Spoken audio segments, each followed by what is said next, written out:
all of us will be will be guided what are the rules and regulations, what are the standards in having a virtual class, no? Just a simple reminder, during my entire class you have to open your camera except your microphone unless you are called or recognized. Meaning, if you are not going to turn on your camera during my discussion or during our virtual classes, you will be marked absent, no? Even so that you are joining the class, pero naamang uban nga mo join ra then biyaan na dayon, no? I-off lang ang camera. Hmm? First and foremost, I won't allow it's not I won't allow, but I will be discouraging students who will be asking a modular class, especially major subjects. No, especially major subjects, especially my subject, which is very important, which is very vital in your course. Because basig dili maguganahan nga you are going to finish the subject without learning, and I believe modular is not of what we call is that is not an effective learning materials, learning platforms for you to learn the subject, no? But I will be giving you all the materials to study. I will be giving all, aside from the discussion, as aside from the online discussions that we will be going to have every time I will be giving topics, I will be also posting the learning materials for you to learn. Self-learning, self-reading, and so on and so forth. I will be, every time we will be having our session, I will be recording our session so that, and might be I will be posting it in YouTube, or I will be posting it, the link to your group chat, so that if you have confusion about the topic, you have something to look back and to, no?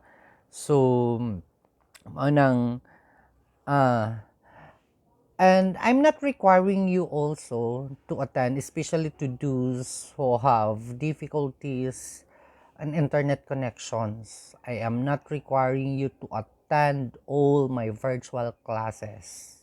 I am not requiring you, but I am requiring you to submit all the activities on time. No? So might be I will be giving you a one activity per week, but it's all based on the discussions that we have to have, no? Kung dili jud kaya sa internet nga kada meeting you are going to join, pwede ra gyud wala, pwede ra gyud dili ka mo join to my discussion, basta make it sure that you are going to pass the activities that I will be giving on time. Okay? Anyway, my the sign okay will be used every time I'll be asking you if it is clear or okay. The thumbs up. The thumbs up sign will be a sign for okay if you hear me clearly or if you agree with me. Okay? Now I can see thumbs up. Di ko ninyo madungog? Madungog, sir. Oh, I said, kung agree mo na ako, if I ask you okay, if I ask you it is clear, so what would be your response if it is clear? You have to raise you have to thumbs up. Okay? Okay. But if you have your question, either you have to write it down in our chat box. There is atong virtual chat box during my discussion proper, during even at the kanang in the midst of my discussion, you can write your question in our chat box so that I could recognize you and I could answer your questions, especially during discussions. Or either, if you want to have what we call this one, an immediate response of your questions, you may turn on your microphone and ask questions, especially clarifications of the topic, no? Especially clarification or confusions about the topic or about the discussion, you can unmute your microphone and ask questions.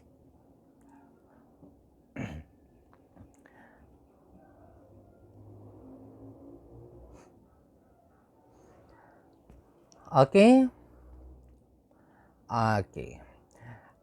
So, our subject is micro perspective in tourism and hospitality. This one, micro perspective in tourism and hospitality. It's actually of micro perspective of tourism and hospitality. Actually, this is a continuation of your macro perspective of tourism and hospitality. This is just a continuation of your macro perspective of tourism and hospitality. That is why I am assuming that all of you has background already about what is tourism and what is uh, hospitality industry all about, no?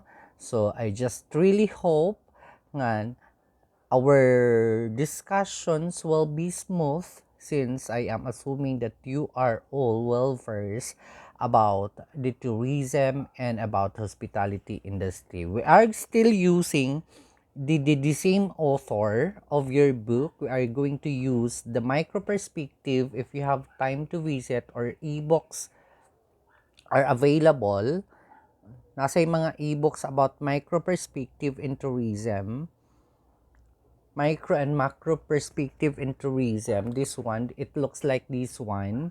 This is Micro Perspective in Tourism by Dr. Zenaida L. Cruz. This is a continuation, the revised edition of the Principles of Tourism.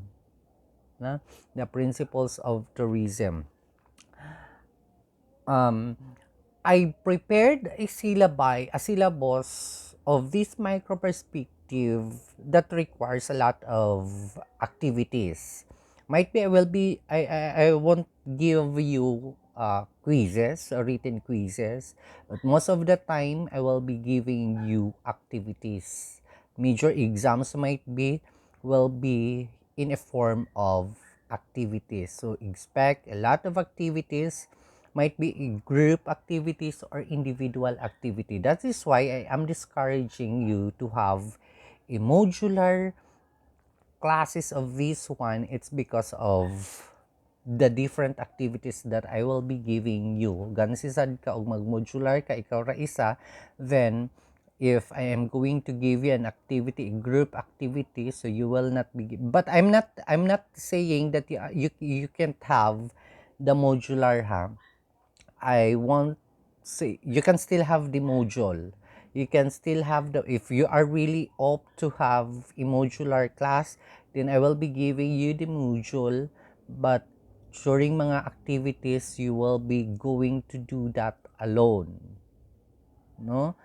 But if you are going to do to have this one, the blended, so we are going to have sometimes our activities kinahanglan o group, so you can join a group. Okay, so this is micro perspective in tourism, and this is actually my syllabus of this one. This is THC 104, the micro perspective of tourism and hospitality. This is 3 units. Okay. This course will cover the working, operation, and integrative activities of the major stakeholders in the tourism industry.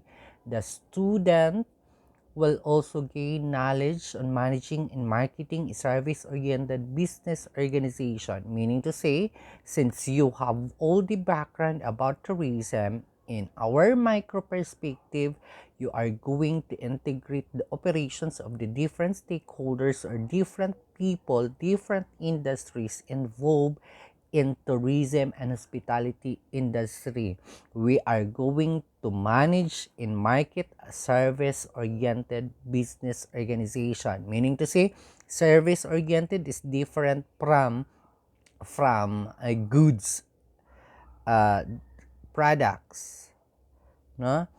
Uh, I just hope you have carefully understand the the characteristic of tourist product.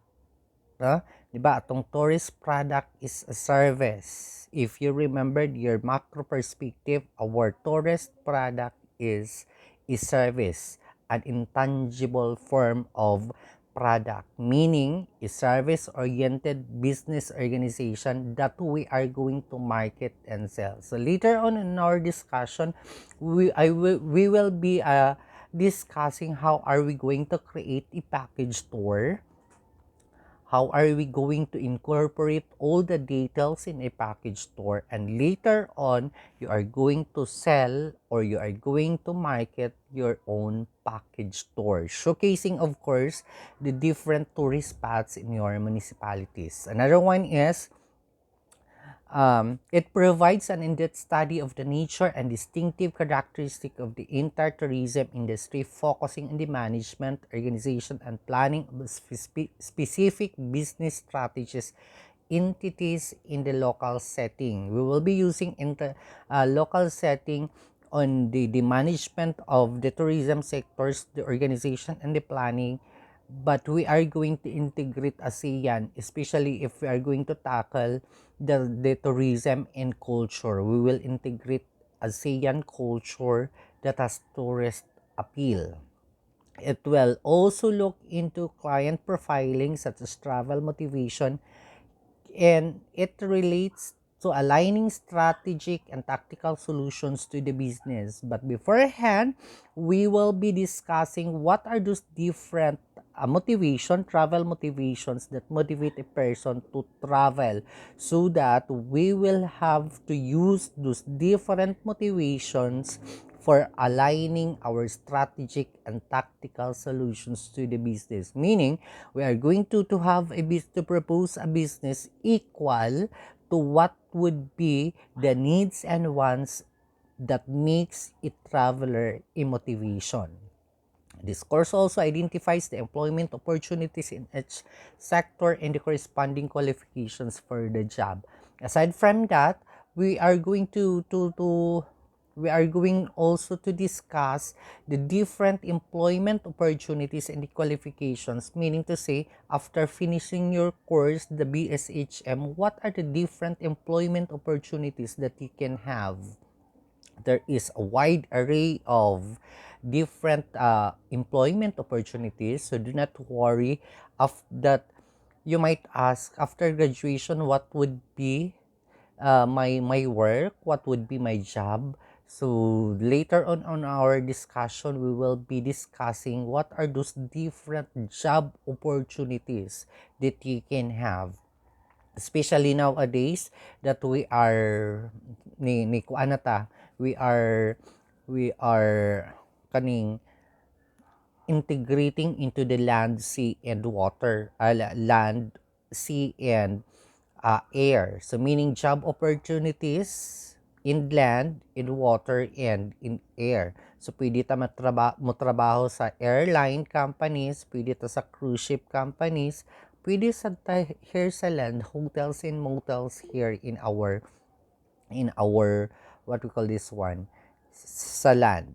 No, it depends upon your what we call this one, your prerogative or your wants, kung aha ka gusto mo trabaho. But there's a wide array of what we call this one, opportunities. Di mo mahadlok nga ini-graduate ninyo magtambay ra mo. It's because you have a lot of there's a lot of employment opportunities for you to be employed. After finishing this course or this subject, you will be you will be able to differentiate the different purposes of travel based on different travel motivations. Meaning, since people really do traveling, kita magsige man gitag travel, we also have different purposes. Different purposes. Might be your purpose of traveling might not be the purpose of those other person who will be traveling. So meaning to say, na ang isa-isa ka tawo nga naapod sa lahi nga purpose why we have to travel, why we go to school, what would be our purpose, why we go to Zamis, why we go to Cebu. It's because of our purpose that will also based on the travel motivations, no? We will be discussing that one, so we will be able to differentiate the different purposes of a person based on the different travel motivation. Another one is describe the social nature of travel. We will be describing why people really have to travel, evaluate tourism and culture that has tourist appeal. We will one by one scrutinize culture, tourism and culture in our locality or uh, in our country, and that has tourist appeal. Why people visit to that particular place? So sa siya nga attraction. If we are going to say it is all about attraction, it's all about culture. So what specific type of attraction? So it would be a man-made attraction or a site attractions, no? So we will be visiting the different historical, what call this historical the history, the different architectural that will define the culture of the Philippines, no? That has tourist appeal. Why we go to Mactan? It's because of the significant event happened there that defines our culture. Religion might be our education, our what we call this one, our different monuments, different museums that will define our culture. So we will be what we call this one, we will be visiting that one by one, so that we can sell that one to our tourists or to our visitors. And of course, since we belong to ASEAN country, we will integrate ASEAN culture that has tourist appeal. But during that time, we will do group reporting. No, I will be assigning you different countries from ASEAN countries, member of ASEAN countries. And you will be reporting what are the culture that has tourist appeal. No, okay. Another one is appreciate appreciate the tourism industry through the job employment opportunities that the industry will be offering. You will really be amazed if we are going to have the discussion on this particular note, the employment opportunities. You will be amazed what are those different employment. Again and again, I am asking the wide array of employment opportunities nga pwede ninyo sudlan after graduating your course, no? So in that note, you will be appreciating, you will embrace the beauty of the tourism and hospitality industry, no? Kay if you remembered your macro tourism on the characteristics, ano, the importance of tourism, it gives employment opportunities. There's a lot. It's either what we call this one, um either self-employed or you will be employed, since the industry will be giving a lot of employment. Okay, so the grading system that I'm going to use, this one, uh, formative assessment,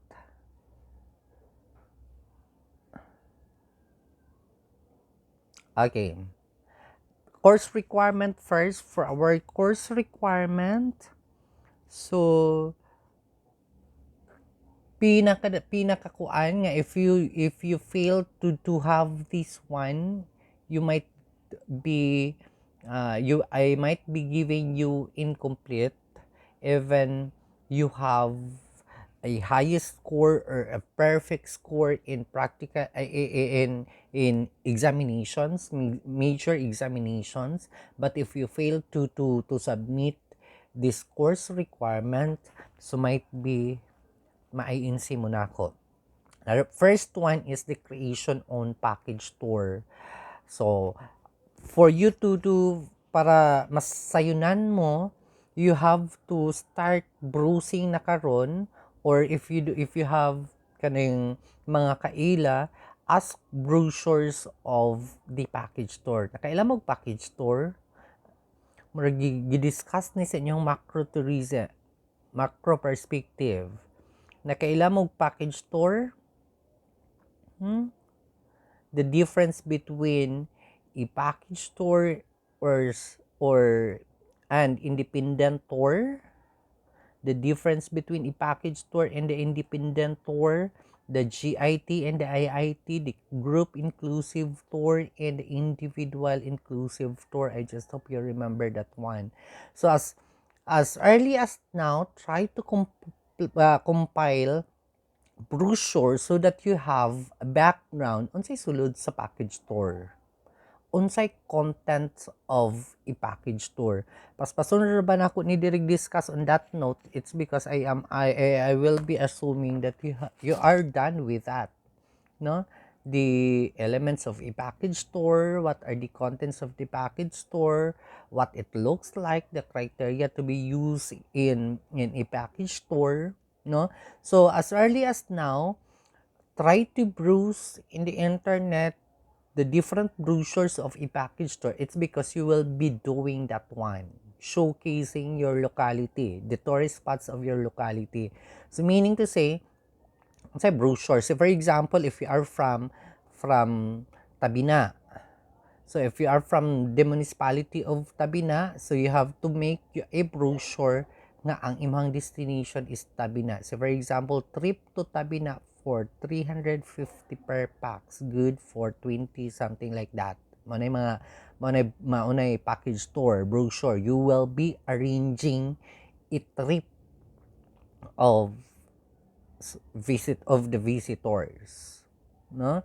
So dapat if you are from Tabina, Dumalinaw, showcasing all those different tourist spots in your locality. If you are from Pagadian, there's a lot of tourist spots, ahan nimo suruyon na ibutang nimo sa package tour. If you are from gipos and so on and so forth, so you will be, but first and foremost, prior to that, so that you have background on the package tour, you really have to have a compilation of those different brochures available in your end. So basig na amo yung mga brochures dira, amo yung mga kailangan ay mga package tour, panghula mo or pangayuan ninyo, so that if naara mo sa Pagadian, you can ask actually a package tour from travel and tours, different travel and tours here in our locality. We have Hemisphere Travel and Tours. We have sa paning mga travel and tours Caberte. We have different travel operators here in our tour operators here in our locality. You can ask actually brochures out of them so that you have backgrounds, what are the contents, so that during that time nga maghimo na ka og brochure, sayo na lang nimo mao ni sulod sa brochure sa package tour, mao ni kuan, mao ni dapat porma sa package tour. And later on, another course requirement is to sell in market your package tour. I will be giving you customers, I will be giving you person to talk with. Siguro ato ang mga kauban nga mga faculty or ako ang mga kaila, mao inyohang baligyaan sa inyohang package store, tininuod nga baligya sa inyohang package store, they will be rating you. No? So they will be rating you your package store. So meaning to say, you have to make a very presentable package store.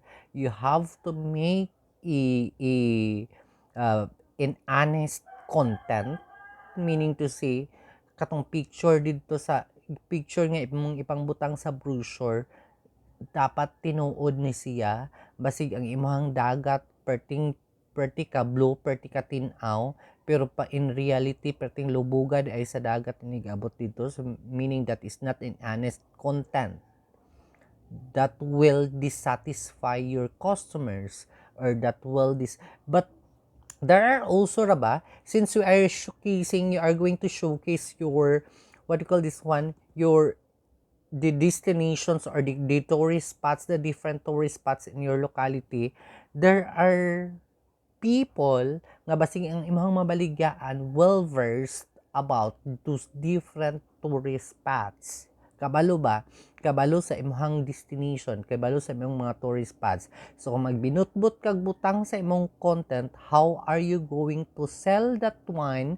Unsaon nimo pagbaligya sa imong package tour nga gabinutbot ka den ang imong gibaligyaan kabalo, naaday ni diri, naaday ni sa Gipos, unsay kuan skateboarding sa unsay snorkeling in Gipos, na baday dagat ang Gipos, butang-butang ka dito snorkeling sa activities, snorkeling, mountain climbing, sa parasailing, and so on and so forth. Unya wala dai dito sa imong destination. So meaning you have to have an honest content of your package tour so that it will satisfy sayon rasad pagbaligya and pag-convince sa imong client if the content of your package tour is close to reality. 99% tinuod siya. Usahay kay ma'am, usahay kay ang kini bitong, it's because of the technology karon ma-enhance ang lugar, ma-enhance nig picture, manindot na kayo siya, napay filter, pero at least man lang 99% close to reality, identical to reality. Kaya basig as I said ganiha, na kay suba dito gi feature, laag mo diri sa suba sa imong picture perti ka tin-aw, pero pag abot dito perti daing lubuga, that will dissatisfy, no? That is expectation versus reality. It will lead to the dissatisfaction of our customers. And the last one is, of course, we have the formative and summative test, major examinations. Kini, kung naapog ka sa duha, na kay, sir, naman ko'y package tour, sir, day naapog ko, nakabaligya po ko, sir, na gani ko yung grado o gitagaan ko sa rubrics, grado. Pero kung wala kay major examination, it might fail you, or it might give you an INC grade. Okay? So, another one is, this one is our evaluation criteria, formative or assessment. We have quizzes, worksheets, activities, and so on and so forth. We have 50%. Performance, practical assessment or examinations, 50%, 50-50, that is 100%. I'm not going to discuss this face-to-face since we are not going to have that one, the face-to-face. I just don't know what would be the regulations, the LGU regulations, or the country's regulations, or the CHED regulations about the face-to-face. Basi later on, pwede na ta mag face-to-face, much better. So, kung dili pass, we are not going to use that criteria on giving you grades. Okay? Questions or clarifications about the subjects?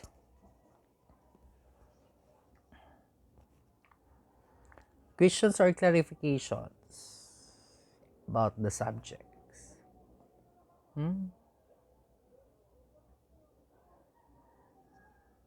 Answer. Kung wala, we will, kung wala, just a simple reminder ha, in in your group chat, in our group chat, do not post anything there except in relevance to our subject. Basig mamaligya mo dito panty, mamaligya mo bra adto, dayon pagkahuman dito ninyo ipang post kaninyo mga unsa-unsa nga gipagbaligya, i-kick mo na ako dito sa group chat, no? Exclusive only for our subject. The group chat is exclusive only for our subject. There are still students, there are still kaning individual there nga na-add to pero still not following the instructions on how they are going to unsaon pagkuan sa ilahang ngalan, no? As I said, the instruction, you have to edit your name, your family name first, kama your first name.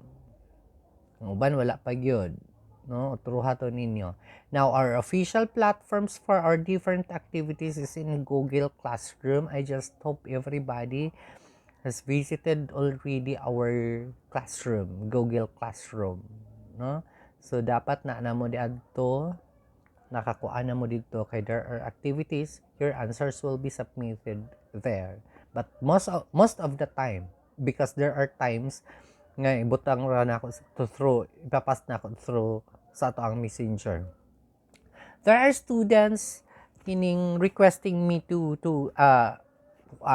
friend request sa Facebook. I can't accommodate you all. Manang wala na lang kaay ko ng ad sa inyo ha. It's because napuno na ako ang friends list. Naabot na hapit og 5,000. So, dili na lang. Anyway, you can message me, kaning na lang, kaning private message, pwede ra. I will be checking my message request every now and then so that I can accommodate you. Anyway, so wala day nakaila na ako. Ila mo na ako tanan. I am Julie Ramirez Caballo. No, I will be handling the subject. I will be magkuyog ta for the entire semester. No, you will find me mo taga Pagadian, you will find me here, you will find me in Pagadian.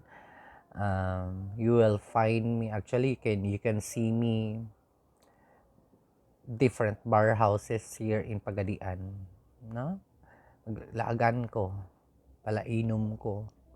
You can see me, we can be friends outside the school, but we will remain student teacher inside the school, as well as during different activities, no? You can ask me, sir, tagay ta sir, pwede rin gid kaayo